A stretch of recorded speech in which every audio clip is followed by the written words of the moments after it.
Senator Paterson, you are the chair of the Joint Committee on Intelligence and Security, so I'm not going to ask you to comment specifically on anything sensitive or to render an assessment on governments, but more to put your political hat on in your experience and say, answer the question, are we facing a radical change from where we were maybe 12 months ago, where people were rewarding governments for keeping us safe, but it now seems that incumbent governments are a bit on the back foot with these current elections?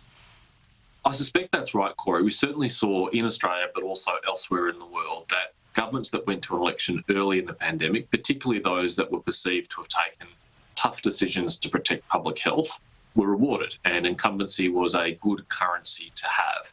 But it does appear, particularly with the significant elections in September that identified, that there is a flight away from the mainstream parties of the centre-left and centre-right, and that minor parties on the outsides of the political spectrum are gaining currency. And it is understandable when you reflect on that why that might be the case. Many of the measures that governments have felt that they've had to introduce during the pandemic are incredibly restrictive on individual rights and liberties and have had profound implications for our freedoms to travel, to go about our daily lives, to see our family and friends and loved ones. And as the pandemic goes on, it's understandable why the public in many countries is becoming frustrated by that and looking for alternatives. And depending on the political system that you have in each country, that can have very different implications, whether you have a first past the post voting, as they have in Canada, where they have a proportional representation model, as they do in Germany, or in Australia, indeed, where we have compulsory preferential voting. Well, I've often said, Senator, that politics has been turned on its head. It's very hard to tell the difference between a centre-right and centre-left government. They're all embracing seemingly a similar response. And Norway, which has just had its elections, is a case in point. You had a very successful government there. It's got a massive sovereign wealth fund, centre-right government. It's now been replaced by a centre-left leader or centre-left government with a multi-millionaire leader that is embracing the fossil fuel industry, which has kept Norway afloat, against the wishes of perhaps the Greens. Now, where are we going to see that in Australia, for example, a centre-left party embracing our competitive advantage about fossil fuels? Both you and I'll be waiting a long time for that, Cory. It's too early to say for sure, and we'll have a better idea at the end of the month whether there is a discernible trend in Western democracies towards the centre-left or towards the centre-right. But there was a similar opposite phenomenon in the wake of the global financial crisis. You remember that people like Kevin Rudd were saying that this was a crisis of capitalism and that only the state, a strong, empowered state, could respond to it. But actually, in a whole series of elections following the GFC, it was centre-right parties that did much better than centre-left parties, and there appeared to be a shift to more free market-oriented parties in the wake of the GFC, which is counterintuitive if you believe that the Rudd thesis and the thesis of others that it was a crisis of capitalism. It'll be interesting to see, given the restrictions on individual freedom and the premium that we all place on that in free, open societies, whether we go to parties that traditionally have upheld and protected those things or away from it.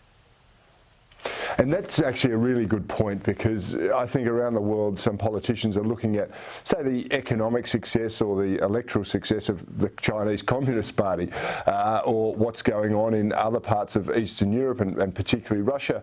So they're seeing that authoritarianism can actually be rewarded in the love of the people. And we even see that here in Australia with state premiers and stuff. Is this the existential battle of our time, the more authoritarian type governance or the laissez-faire, freedom-loving government?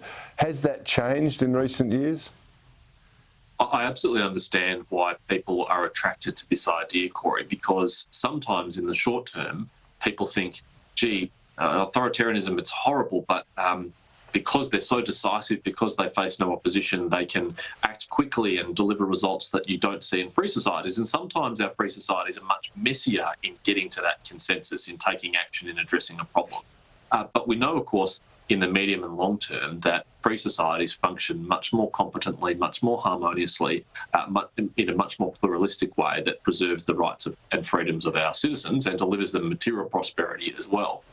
There's an old trope that about Mussolini, that at least he made the trains run on time. But in fact, it's not true. Mussolini didn't make the trains run on time, and authoritarian states are often hopelessly incompetent and corrupt and deliver very poor standards and services to their citizens. And I know at the beginning of the pandemic, there were unfavourable comparisons being made between China and the United States. But look at the way in which the American economy, and particularly the pharmaceutical sector, has come up with amazingly successful vaccines so quickly and rolled them out and mass-produced them so quickly. And the contrast with China couldn't be clearer, that they have a vaccine too, but we now know nowhere near as effective as the ones developed in Western countries. And there is something fundamental about that human ingenuity and entrepreneurship and creativity flourish so much better in open, free societies than they do in closed authoritarian ones. Yeah, they certainly do. And can I return just to Australia for a moment? I mean, we have seen challenges to our civil liberties, and some of us out there have been quite critical of some of them at the state and federal levels. How much debate has there been in Canberra about these decisions, because they almost are unprecedented outside of wartime, World War I or World War II, in my living memory anyway?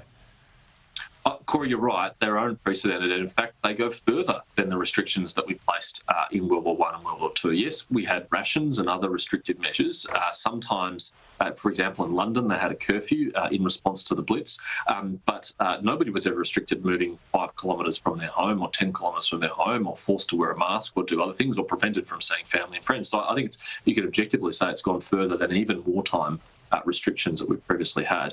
I think in Australia generally there has been insufficient debate about this, and I've been reflecting on this myself a lot. It hasn't been the federal government that has imposed the harshest restrictions on individual liberties. That has been state governments, but we have had a role to play as well, certainly when you look at the international border, and that has had profound implications for Australians overseas, from Australians who need to travel. And I've reflected very deeply on that. And what my real hope is that we've learned from this pandemic, because sadly it won't be the last one. And I hope if there ever is another pandemic in our lifetimes, that the learning that we've gained from this experience means that we're able to introduce much less rights restrictive measures to respond to it, that still place an appropriate premium on public health and protecting the community, but that do so in a way that has a much less severe implications for people's freedoms, because it has been incredibly heavy-handed.